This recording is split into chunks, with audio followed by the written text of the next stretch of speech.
அம்மா, அக்கா, தங்கச்சி இப்படின்னு நிறைய உறவுகளால் பெண்களை நம்ம கொண்டாடினாலும் அவங்க அடிப்படையில் ஒரு பெண்.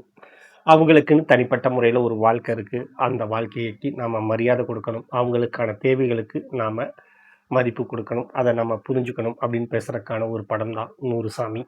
வணக்கங்க. நான் இந்த வீடியோவில் உங்கள் கூட ஷேர் பண்ணக்கூடிய படம் என்னென்னு கேட்டிங்கன்னா, சசியோட இயக்கத்தில் வந்துடக்கூடிய 100 சாமி. சசி படம்னாலே தரமாக இருக்கும், அழகாக இருக்கும், மாறுபட்ட கதையாக இருக்கும். அது இந்த படத்தையும் தொடருது அப்படிங்கிறது ரொம்ப ரொம்ப சந்தோஷமான விஷயம்.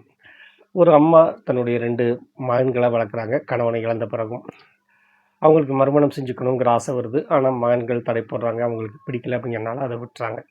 ஒரு கட்டத்துக்கு அப்புறமா மகன்கள் பெருசாகி வளர்ந்து வந்ததுக்கப்புறமா நம்ம அம்மாவுக்குன்னு ஒரு வாழ்க்கை இருக்குது அப்படிங்கிறத புரிஞ்சுக்கிறாங்க.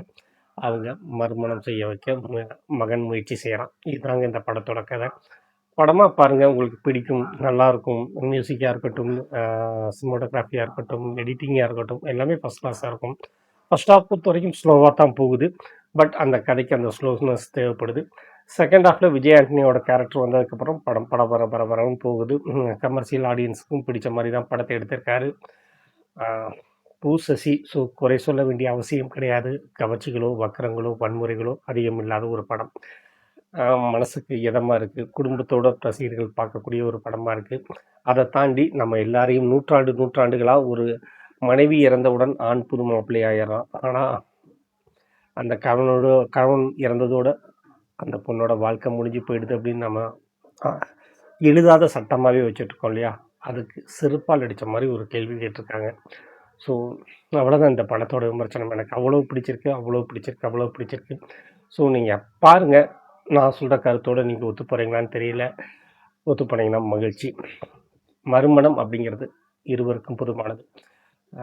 தேவைகள் அப்படிங்கிறது இருவருக்கும் பொதுவானது. வாழ்க்கை என்பது ஒரே ஒரு முறை வரக்கூடியது. அதை கொண்டாடி தீர்க்காமல் அடுத்தவங்களுக்காக யார் என்ன சொல்லுவாங்க, ஏது சொல்லுவாங்க அப்படிங்கிறதாகவும், மற்றவங்களுக்காக நான் தியாகம் செய்கிறேன், அது செய்யணும், இது செய்யணுன்ட்டு பண்ண வேண்டிய அவசியம் கிடையாது. உங்களுடைய வாழ்க்கையை நீங்கள் கொண்டாடுங்கள். இதைத்தான் நான் ஒவ்வொரு வீடியோலையும் ஒவ்வொருத்தட்டையும் நான் சொல்லக்கூடியது. திரும்ப கிடைக்காத ஒரு வாழ்க்கை. அந்த வாழ்க்கையை எவ்வளோ முடியுமோ அவ்வளோ கொண்டாடி தீருங்கள். அதைத்தான் இந்த படமும் சொல்லியிருக்கு.